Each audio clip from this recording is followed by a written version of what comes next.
asalaamaaleykum wa rahmatullah ma def vidéo bu gàtt rek li ma njëkk a def mooy di rafetlu ak gërëm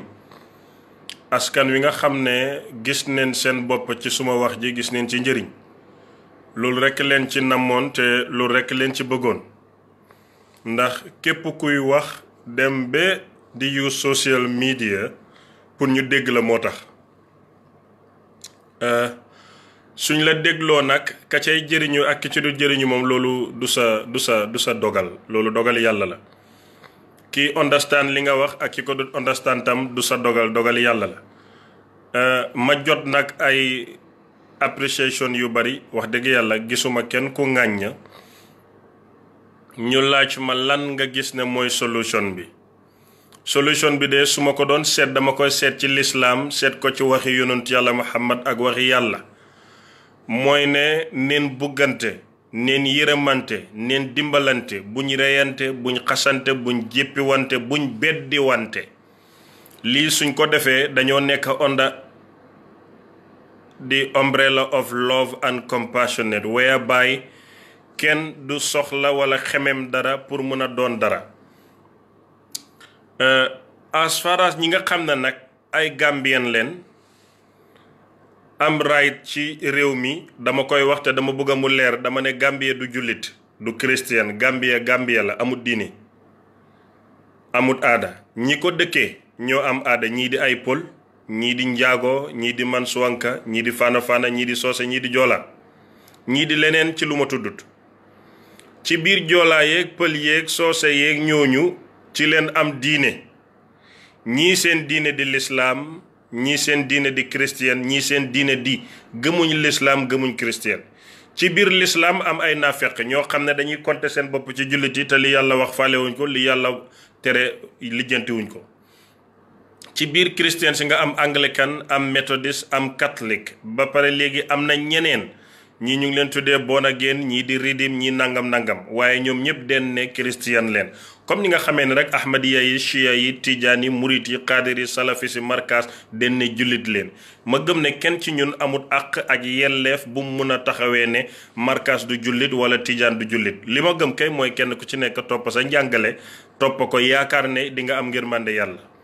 loolu laa gëm kon su fekkee ne the point is very clear that Gambia is not a Muslim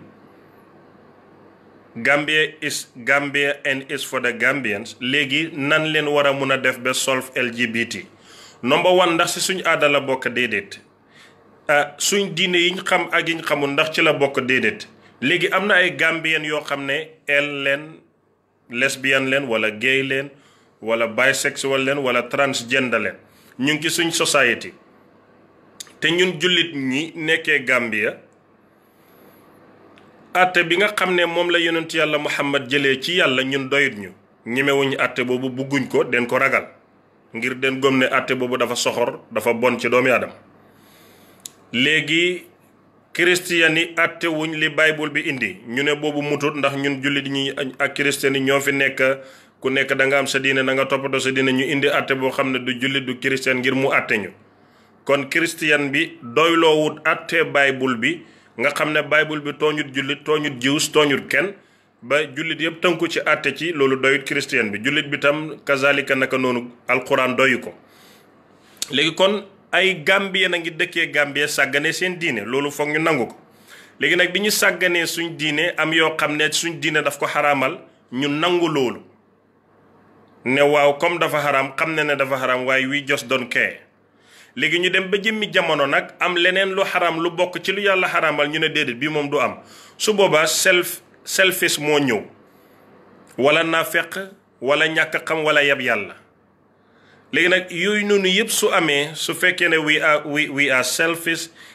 xamadi mooy xamuñ suñ diine yab neen yàlla yab neen ko mooy moom mi xaramal dañu tànn loo xam ne amuñ ci problème tànn loo xam ne we have problem with it su boobaa ñun ban position la ñuy taxaw kon duñ ñu àtte jullit bu ñu àtte jullit dañuy doon ay naafeq léegi pour man ñi nga xam ne ñooy LGBT yi mooy gay yi lesbiennes yi bisexual yi transgender yi ak consort googu noonu those category I think we need to show them love compassionate pity help and support mentally, psychologically, physically. Lan moo tax ma wax lii? Is it because I'm supporting them? Is it because I'm part of them? Is it because den ma bribe? No. None of the above. Den am dara amu ci. Dama ut solution in the righteous way ngir nit koo moomut. Atte bi leen tënk yéen ñaar joxut la àq ci moom soo ko waxee lu waxu danga ko tooñ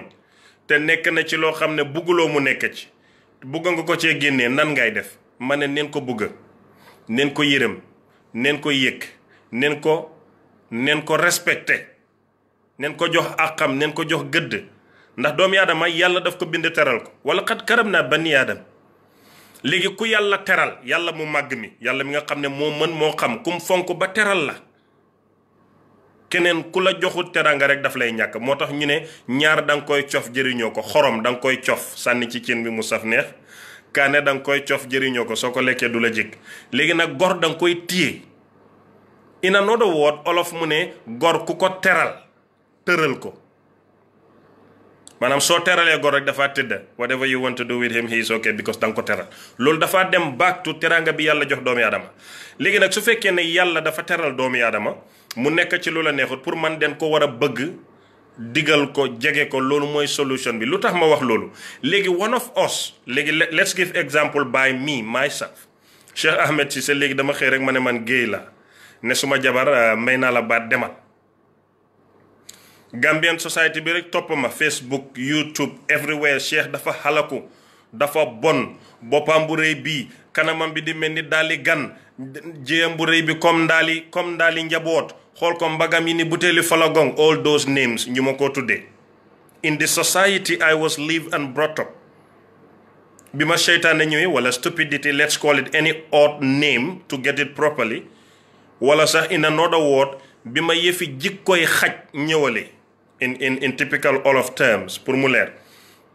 the society den ma discount den ma disown den ma xas den ma saaga léegi am kenn ku nekk fële Europe America Asia beesuma suma wax ji on any continent dama joxe exemple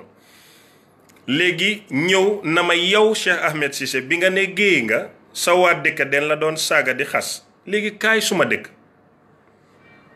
ma jox la suma kayiti réew nga toog nekk sa jàmm ku la xeelu ma tëj ko police loo bëgg ma defal la ko ndax dinaa musa bàyyi LGBT déedéet duma ko bàyyi léegi su ma ko bàyyiwutee olof mu ne pitax mu lakkitaat day bëgg morom it's a proverb mooy ne picca bi if something happens to the bird ba munta naaw dafa bëgg yeneen picce duñ naaw ndax mu am ñu mu roam around town with so léegi man rëcc naa society bi some people show me love care compassionate they pity me they consider me one of them I will talk to my brother Musa hello Musa fii de moom ñu ngi ñoo toppatoo de nangam su boobaa ñun ñuy toog tey di utilize Islam we fail Islam daf ñu indil financial structure boo xam ne suñ ko toppee poverty du am on earth because yow mi am alal Islam mun a génneel asaka non saraxel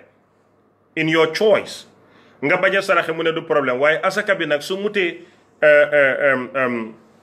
certain amount génneel certain amount soo ko génnee jox ko buur bi moom moo ko séddale to the provinces and all the poor people in the country kon Islam eradicate na poverty ok léegi ñun suñ society bi fail na Islam fail neen jàngaleem léegi Musa is facing financial struggle in the community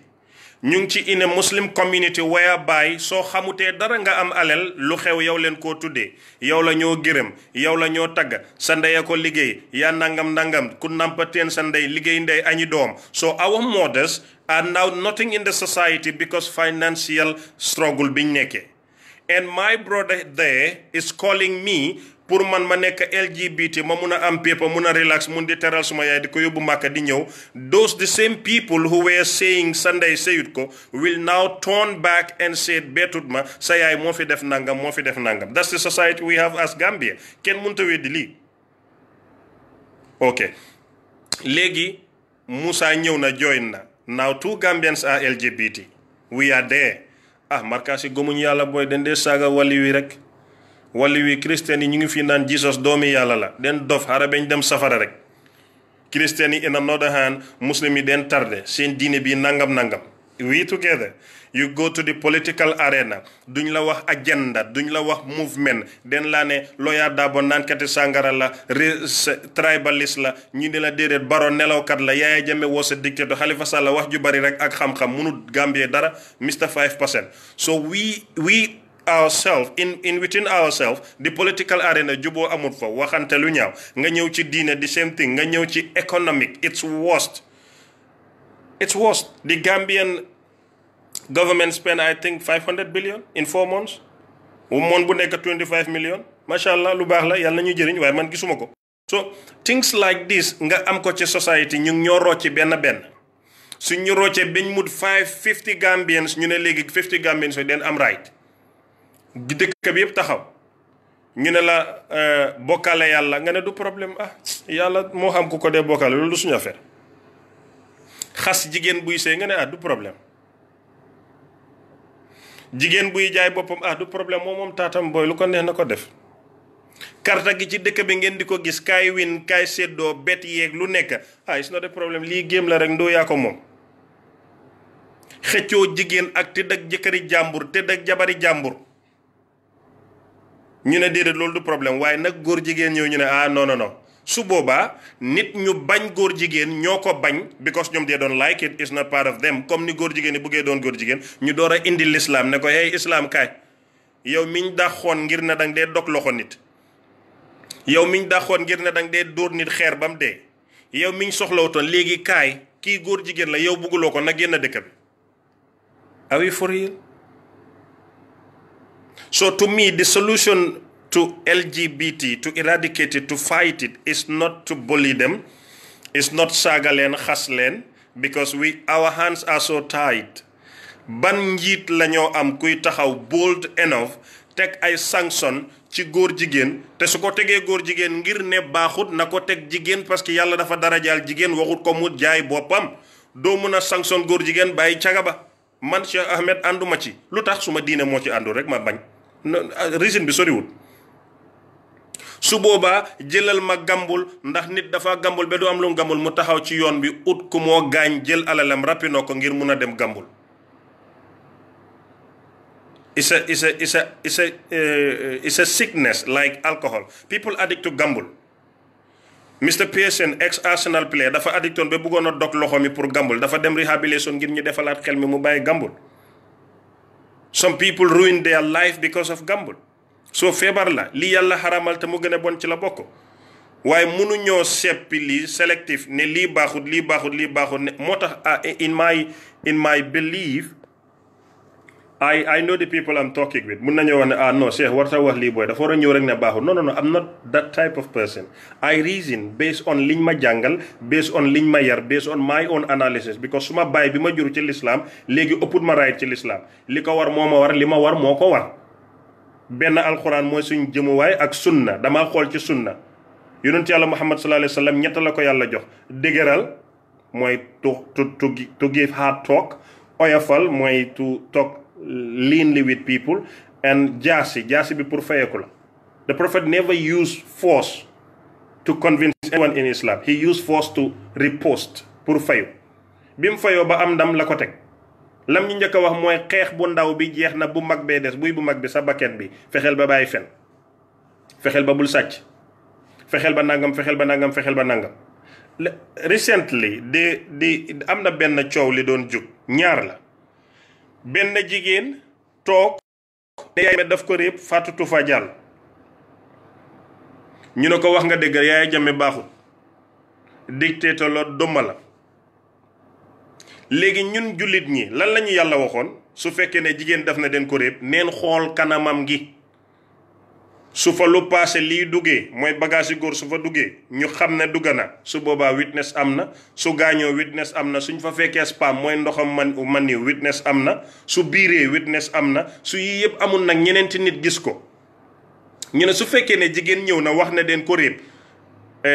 kanamam gi kanam mooy lii mooy xar kanamam gi gaañuwut gisuñ fa spam biirut ñeneenti nit seedewuñ ko ñu ne kooku faasiq la den ko war a dóor ngir dafa tuumaal gor ñu skip loolu yépp because Yaya Jammeh la boobu moom du problème. Whatever we say against Yaya Jammeh is true, is the truth. We don't consider what Islam teaches us when one when one has been accused. What should be our position? Defuñ loolu. The Supreme Islamic Council didn't give a statement to warn the Muslim to take their stance because nekkutoon lu ndaw. The accusations was on someone koo xam ne he leads the Gambia for 22 years. We all say yes, people were marching ñu ne lan dañoo dooleel jigéen dañoo dimbale human right dëgg la. Ay jigéen yu ndaw jugate ne Melvin moo leen réeb for 9 months ñu ngi Facebook di rapi nga gis ay ponkalam jullit ne su jigéen tuumaalee góor ñoom jigéen bi la ñoo farle ba góor gi xam ne moom defut dara. Mariam yaayi Jesus bañ ko tuumaalee yàlla dafa wax loo doom ji Mariam layut de doom jiñ tuumaal ne doomi njaalo la moo wax moom Jesus speak to them bi mu nekkee xale ci liir. So léegi nan ngay ñëwee ne góor moo la réeb ñu ne la na góor gi lay. If that's the case, any woman can just wake up and accuse anybody. It was wrong from our side in the Islamic perspective. Waxuma yoon yi ak human rights because I'm not an expert in that. Waaye l'islam bii ma nekk moom judd ci ba màgget ci nii moom xam naa ci tuuti xam naa ci aslëf. Léegi ñu bàyyi boobu mu jàll. Waaye the same human right biñ doon wax ne we should respect women's nangam that the same woman right moo ñu indil LGBT ñu ne déedéet du ci dara. Gis nga doomi Adam su tiitee su xiifee su bëggee àdduna neexatuta yar moo tax ku yàlla musa yónni jox la diine li nga dee njëkk a def mooy danga fexe ba nit ki am internal and external security mooy kaaraange da ngay fexe ba mu am ko ñaareel ba da ngay fexe ba mu gore moo tax ñun olof dañ la de wax ne suuruma gor du ko wax. ñetteel ba di nga fexe tamit bem am financial support personally bu moo dimbalee boppam moo tax ngay gis charity azaka descendant. Léegi su fekkee ne doomu aadama warta tiit ba ci islam dafa xaraamal nga tiye fetal di fo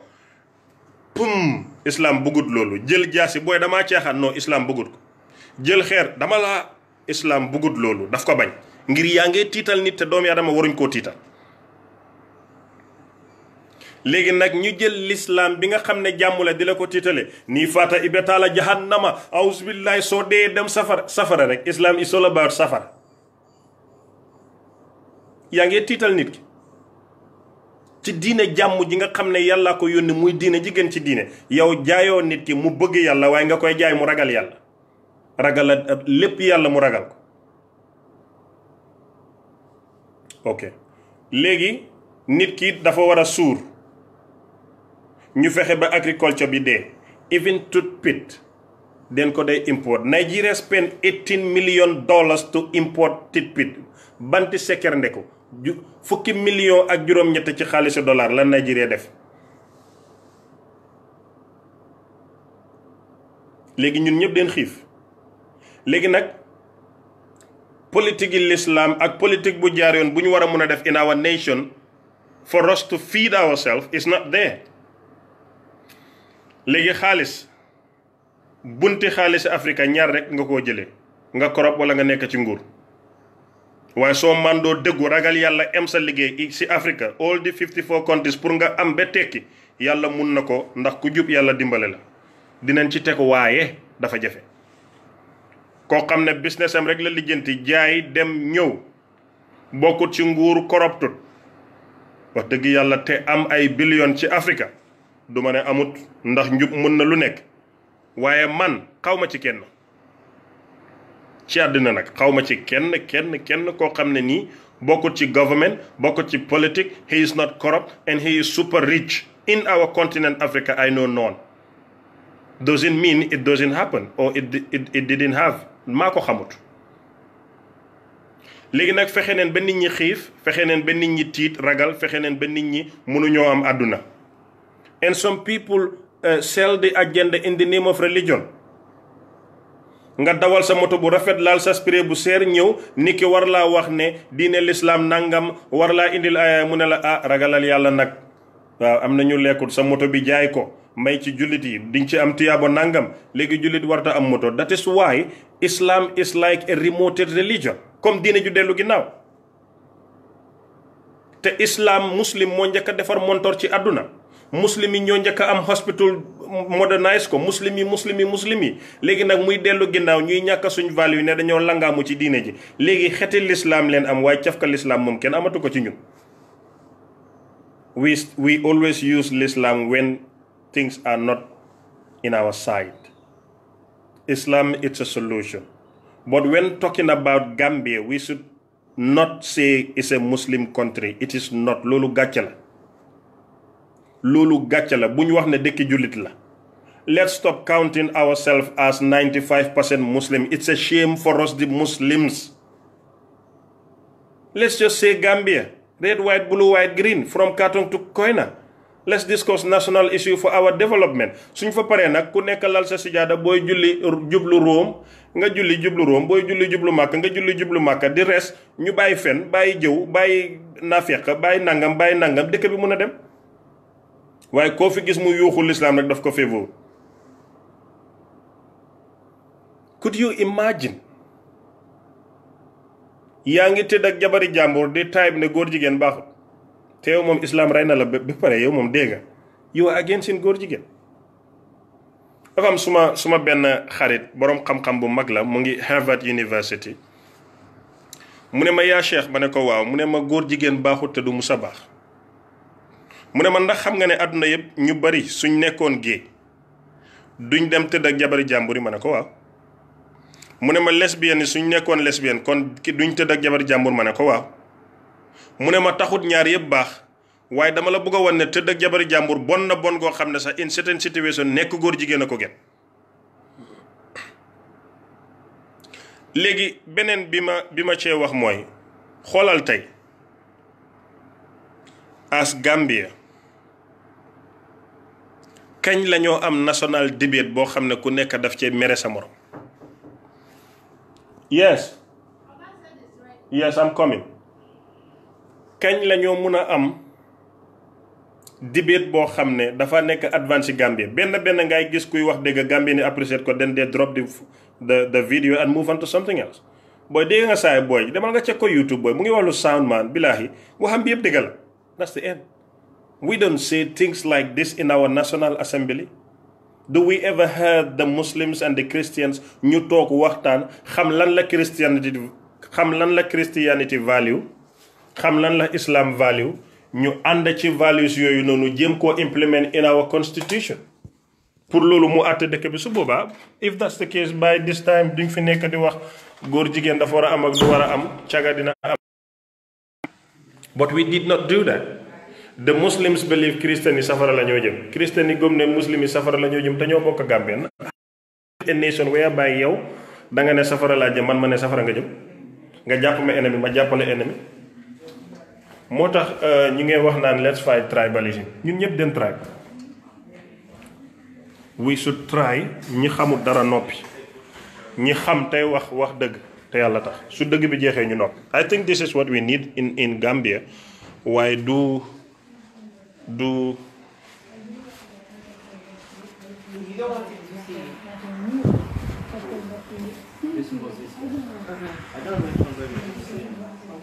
ñun li leen soxla waaye soxla wuñ lii ak lële fu ma daanalee suma kàddu dama génn ngeen baalal ma ak fi ma daanalee suma kàddu mooy pour ñu tabax réew faaw ñu jël réew mi faaw ñu jël réew mi def ko réewum diine ñëpp tënku ci diine kenn du tooñ kenn du jëw kenn du fen kenn du tappale kenn du def corruption ngir réew mi mun a dem. su fekkee ne mënuñoo tabax réew mi def ko réewum diine ñu fexe ba nit kiñ dénk réew mi mu am diine ndax foog ngeen ne ki jiite GRA ki jiite ports ki jiite immigration, ki jiite Gambia police, ki jiite armed forces, minister of justice, ki jiite agriculture, ki jiite women's affairs ñoom ñëpp suñ ragaloon yàlla waxuma ragaluñ yàlla de I'm asking a question ndax am nobody pour wax ne diw ragalut yàlla lu dul mu def ko wala mu wax ko foog ngeen ne bu ñu ragaloon yàlla dëgg ragal yàlla li yonentu wax ne xubbu watana mina iman bëgg seen réew te xam ne xaalis buñ korop su demut si wérgu yaram bi dina am Gambien yu dee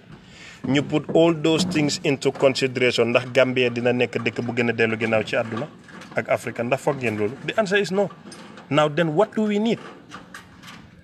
We don't need this fight up and down lila lelele góor jigéen. We just need to be honest. We need to love the country. We need to have a proper plan to take our nation ci kanam. I think loolu rek leen soxla in any part of the Gambia nag dafa mel ni cin buy bax amul fu sedd. Any department boo laal rek is the same thing we need. kon man loolu laa ci doon wax ñi nga xam ne ñu ngi ma doon laaj lan ban solution laa gis ci affaire yi LGBT bi pour man daal mbëggeel yërmande yëg def ndànk teey moo koy faj waaye su kenn di góor jigéen yow wanuloo ko mbëggeel keneen wan ko mbëggeel dafa bari nii la góor jigéen baree ci àdduna I think this is what we need su dut loolu dara du dem dafa métti te duñ ci mun dara te bés dina ñëw te du yàgg ndax léegi àdduna moom dara yàggul let's say before 2025 di nga gis nit mu ne la fooy dem nga ne ko fooy dem mu ne la damaa dem ci sëyi lesbienne yi it's nothing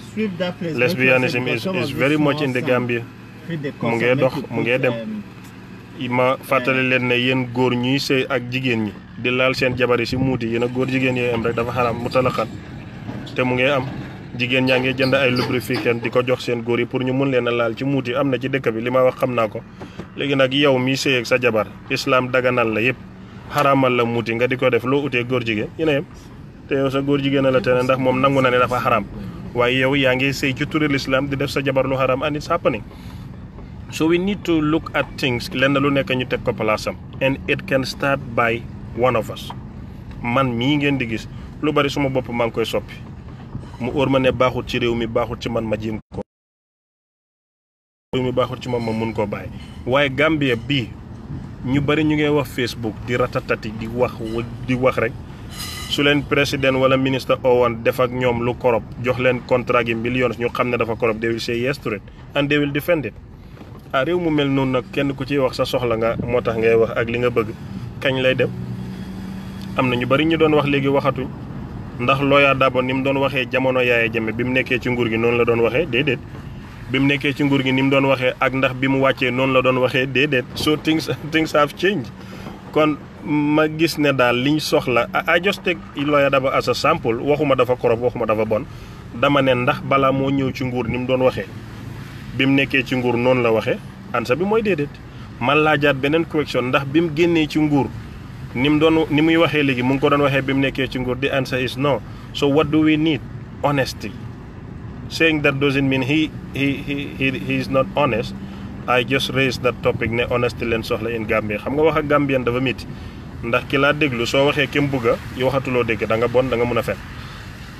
su fekkee ne da nga wax rek te tudduloo kenn moom he can buy it or she can buy it waaye the very moment mu nekk UDP nga andi Lawyer Darboe mu nekk PDOIS nga indi Halifa Sallah mu nekk NPP nga indi Barrow moom mun a tuut laa déglu so loolu du ma ne ñu bàyyi ko ndax nit ku nekk ki nga bëgg ak ku la neex waaye bëggal nit ki ci dégg bañ ko ci dégg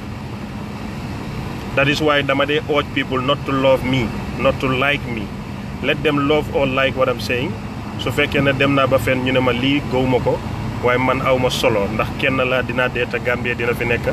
kenn laa dinaa deeta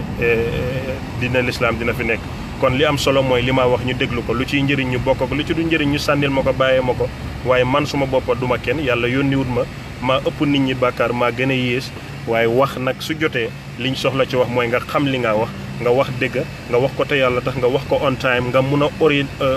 nekk a good orator ba li nga wax askan bi mun koo dégg ngir ñu mun koo jëriñoo suñ demee ba ci jëf nag ki mun moo war a jëf su demee ba ci roy ki baax leen war a roy asalaamaaleykum wa rahmatullahi wa barakaatu